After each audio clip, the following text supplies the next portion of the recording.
जय हिंद प्यारे बच्चे, कैसे हैं आप सभी। आशा करते हैं कि आप सभी स्वस्थ होंगे और एग्जाम की तैयारी बहुत ही शानदार ढंग से चल रहा होगा। तो आज के इस सेशन में हम लोग 25 क्वेश्चन करने वाले हैं।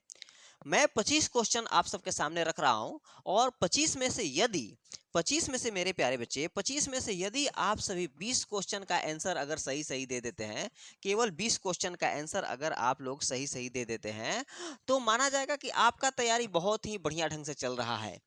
और यदि आप 20 से कम आंसर दे रहे हैं, तो अभी आपकी तैयारी और भी करने की आवश्यकता है और मन लगा के पढ़ने की आवश्यकता है। तो चलिए, सबसे पहला क्वेश्चन देखिए। पहला क्वेश्चन आप सबके सामने है यहाँ पर कि नेपोलियन संहिता किस वर्ष लागू हुई।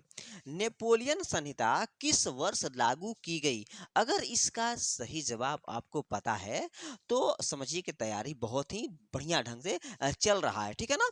तो ऐसे ही और तैयारी करने की आवश्यकता है। तो देखिएगा, नेपोलियन संहिता 21 मार्च 1804 में लागू किया गया था।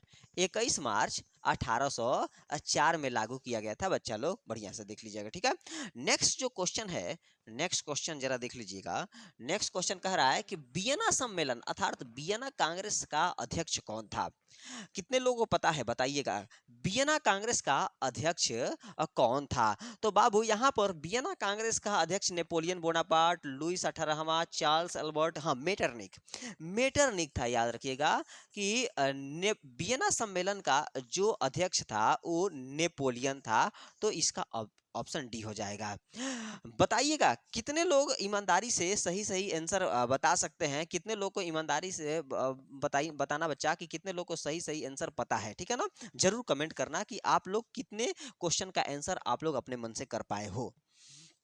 नेक्स्ट क्वेश्चन कह रहा है यहाँ पे, नेक्स्ट वाला जो क्वेश्चन कह रहा है बच्चा देखिएगा, कह रहा है कि 1830 की क्रांति के बाद फ्रांस में किस प्रकार का शासन स्थापित हुआ।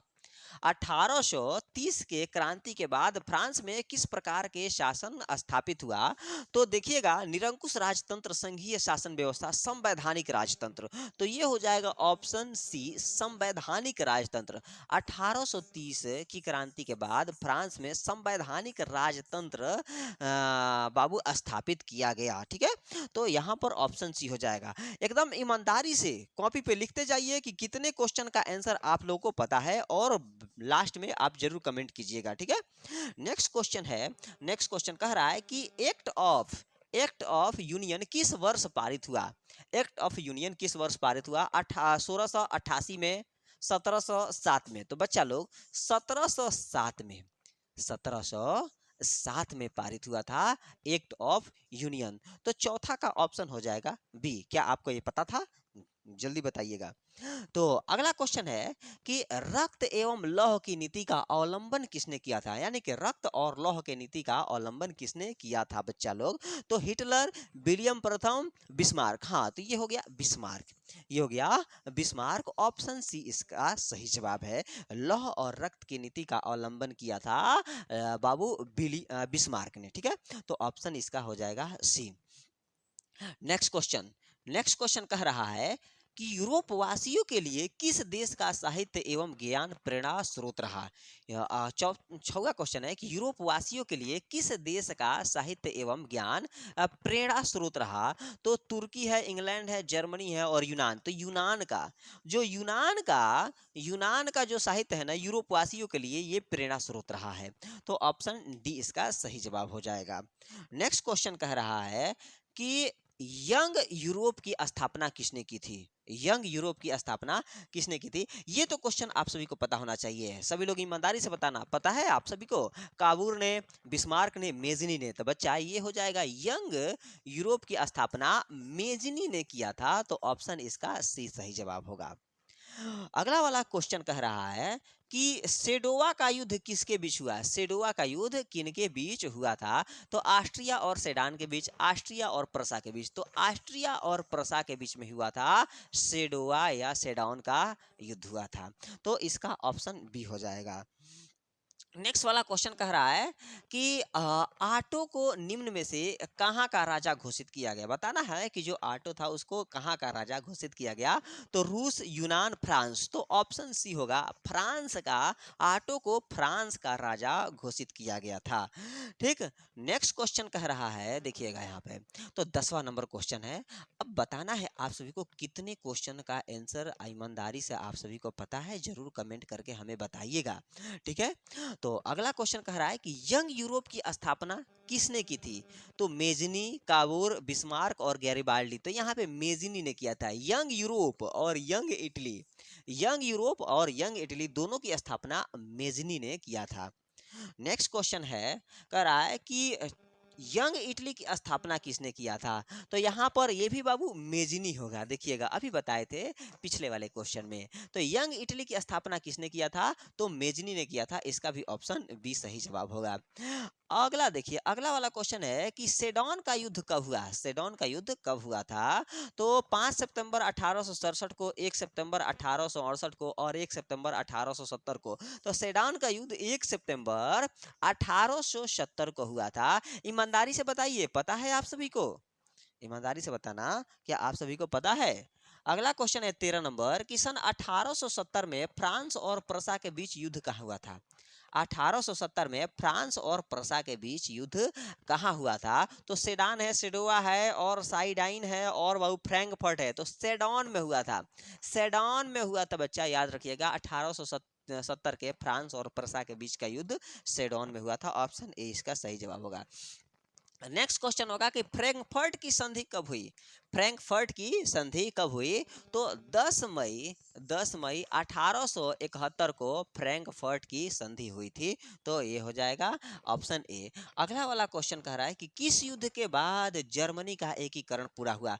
बताना है कि कौन से युद्ध के बाद जर्मनी का एकीकरण पूरा हुआ। तो प्रसा और डेनमार्क का, सीडान का युद्ध और सेडोवा का युद्ध। तो बच्चा लोग सेडोवा का युद्ध हो, यहाँ पे देखिएगा ऑप्शन सी होगा। सेडोवा का जो युद्ध हुआ था ना, उसी में जर्मनी का एकीकरण बाबू संपन्न हो गया।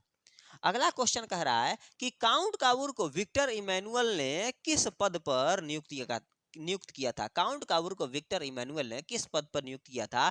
तो सेनापति, फ्रांस में राजदूत, प्रधानमंत्री।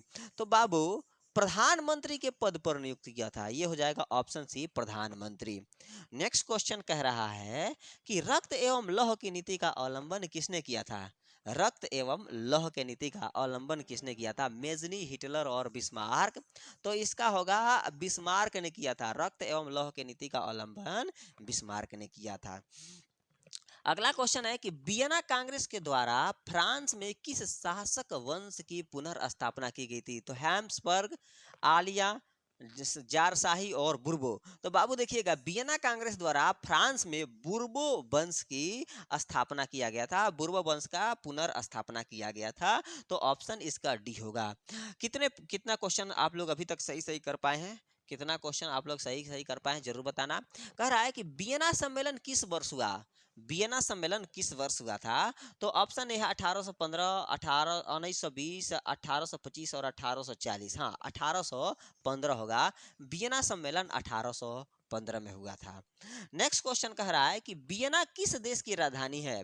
तो फ्रांस है, इंग्लैंड है, ऑस्ट्रिया और रूस है। तो ऑस्ट्रिया का राजधानी वियना है। ऑस्ट्रिया का मेरे बच्चा, ऑस्ट्रिया का राजधानी वियना है। तो नेक्स्ट क्वेश्चन देखो, कह रहा है कि क्रीमिया का युद्ध किस वर्ष हुआ। क्रीमिया का युद्ध किस वर्ष हुआ। 1857, 1853, 1856 और 1860। तो 1853 में क्रीमिया का युद्ध हुआ था। याद करके रखना, 1853 में क्रीमिया का युद्ध हुआ था। आंसर पता है आप सभी को, जल्दी से देखिएगा। नेक्स्ट क्वेश्चन कह रहा है कि वियना किस देश की राजधानी है। अच्छा, ये तो हो गया ना भाई। हाँ, ये वाला है कि राष्ट्रवाद की अवधारणा का जन्म किस घटना से माना जाता है। राष्ट्रवाद के जो अवधारणा है, इसका जन्म किस घटना से माना जाता है। पुनर्जागरण से, धर्म सुधार आंदोलन से, गौरवपूर्ण क्रांति से और फ्रांस की क्रांति से। तो जो राष्ट्रवाद की अवधारणा का जन्म जो है, ये फ्रांस की क्रांति से, फ्रांस की क्रांति से माना जाता है। तो ऑप्शन इसका डी सही जवाब होगा। नेक्स्ट वाला क्वेश्चन है, कह रहा है कि इटली और जर्मनी के एकीकरण का विरोधी कौन था? इटली और जर्मनी के एकीकरण का विरोधी कौन था? ऑस्ट्रिया, फ्रांस, ब्रिटेन और रूस। तो बाबू ऑस्ट्रिया था। ऑस्ट्रिया था, याद करके रखिएगा। इटली और जर्मनी के एकीकरण का विरोधी ऑस्ट्रिया था, क्योंकि ऑस्ट्रिया को पता था कि अगर इनका एकीकरण हो जाएगा तो ये लोग मजबूत हो जाएंगे। इसलिए चाहता था जर्मनी, और इसलिए ऑस्ट्रिया चाहता था कि जर्मनी का एकीकरण न हो। ठीक है, इटली और जर्मनी का एकीकरण न हो। अगला वाला क्वेश्चन है कि लाल कुर्ती का गठन किसने किया था? लाल कुर्ती का गठन किसने किया था? तो बाबू मेजनी है, काबूर है, गैरिबाल्डी है और बिस्मार्क है। तो गैरिबाल्डी ने किया था लाल कुर्ती का गठन, गैरिबाल्डी ने किया था। तो ऑप्शन सी इसका सही जवाब होगा। नेक्स्ट क्वेश्चन है, लास्ट क्वेश्चन, जर्मनी का एकीकरण किस वर्ष पूरा हुआ? तो 1857, 1864, 1870 और 1871। तो ऑप्शन डी इसका सही जवाब होगा कि जर्मनी का एकीकरण 1871 में पूरा हुआ मेरे प्यारे बच्चे। तो एक बार जरूर कमेंट करके बताइए कि 25 में से कितना क्वेश्चन आप सभी को आता है, ठीक, कितना क्वेश्चन आप सही सही सॉल्व किए हुए हैं। ठीक है, तो अगर आप 20 से ज़्यादा बनाए हैं तो आपका तैयारी ठीक ठाक चल रहा है। अगर 20 से कम अगर आंसर दे रहे हैं, आपको 20 से कम पता है, तो बहुत मेहनत करने की आवश्यकता है। चलो बच्चा, फिर अगले वाले वीडियो में हम अगला वाला टेस्ट लेंगे, ठीक है ना? तब तक के लिए इंतजार कीजिए।